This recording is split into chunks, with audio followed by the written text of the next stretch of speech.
Hello everyone, welcome back to my channel. আজকে আমি তোমাদের সাথে আমলকি দিয়ে একটা খুবই সুন্দর মুখরোচক টক ঝাল মিষ্টি হজমিগুলির রেসিপি তোমাদের সাথে শেয়ার করছি। তো আমরা এটা কিন্তু দোকান থেকে সাধারণত কিনে খাই, কিন্তু এটা আজকে আমরা বাড়িতে বানিয়ে দেখব। এই হজমিগুলি বানানোর জন্য যেটা প্রথমে লাগবে সেটা হচ্ছে আমলকি। এখানে আমি কিন্তু 250 গ্রাম আমলকি নিয়েছি। তারপরে আমলকিগুলোকে কিন্তু ভালো করে ধুয়ে নিতে হবে। আমলকির গায়ে এটা কিন্তু আমলকিরই দাগ, এটা কিন্তু কোনো ময়লা না, তো তোমরা কিন্তু এটাকে ময়লা ভেবো না। আমলকিগুলো ধোয়া হয়ে যাওয়ার পরে একটা কড়াইয়ের মধ্যে আমরা একটুখানি জল দিয়ে দেব। জল দেওয়ার পরে একটা এরকম ফুটো ফুটো থালা বসিয়ে দেবো, আর তার উপরে আমলকিগুলো দিয়ে দেব। আমলকিগুলো দিয়ে ঢাকা দিয়ে এটাকে কিন্তু আমরা সিদ্ধ করতে দেবো। তো দেখতেই পাচ্ছ আমলকিগুলো কিন্তু এরমভাবে ছেড়ে এসে, মানে এগুলো ভালোভাবে সিদ্ধ হয়ে গেছে। তাই এগুলো তুলে রেখে দেব। আর এগুলো ঠান্ডা হতে হতে আমরা কিন্তু একটা মশলা বানিয়ে নেব। এই মশলাটা বানানোর জন্য আমি নিয়েছি গোটা ধনে, গোলমরিচ, জোয়ান, মৌরি আর হচ্ছে গোটা জিরে। এগুলো সবই আমি হাফ চামচ করে নিয়েছি। এগুলো একটু গরম কড়াইতে তেলে নিয়ে আমরা কিন্তু গুঁড়িয়ে নিলেই আমাদের মশলা পেয়ে যাব। আর এই মশলাটার জন্যই কিন্তু আমাদের হজমিগুলির মধ্যে টেস্টটা আরও ভালো আসবে।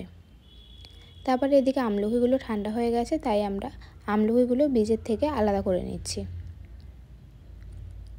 তোমরা দেখতেই পাচ্ছ বীজগুলো এখানে আলাদা রেখে দিয়েছি। আর এদিকে আমলকিগুলোর মধ্যে এক টুকরো আদা দিয়ে আমরা কিন্তু জল ছাড়াই এটাকে পেস্ট করে নেব। এখানে কিন্তু জল ইউজ করা যাবে না, জল ছাড়াই পেস্ট করতে হবে।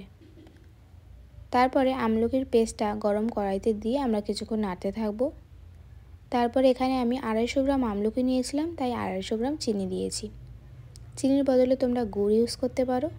তারপরে বিট নুন দিয়ে হালকা একটুখানি নাড়তে হবে যতক্ষণে চিনিটা গলে যাচ্ছে।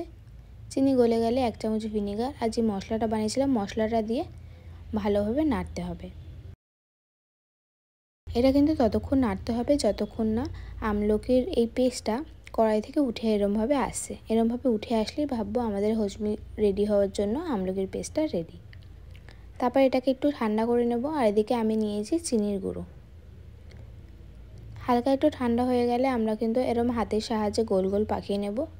গোল গোল পাকিয়ে নেওয়ার পর এই গুলিটাকে আমরা চিনির গুঁড়োর মধ্যে মাখাবো। চিনির গুঁড়োর মধ্যে মাখাচ্ছি কারণ তাহলে এটা একটার সাথে একটা আর লেগে যাবে না। আর এরকমভাবে করলে কিন্তু আমাদের হজমিগুলি রেডি।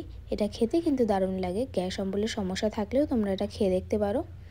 আর এটা খেতে অত্যন্ত ভালো। তোমরা অবশ্যই বাড়িতে ট্রাই করে দেখতে পারো। কাউকে দিলে কেউ বুঝতেই পারবে না এটা দোকান থেকে কেনা নাকি বাড়িতে বানানো। তাহলে চলো আজকের জন্য এইটুখানি, আবার দেখা হবে অন্য কোনো একটা ভিডিওতে।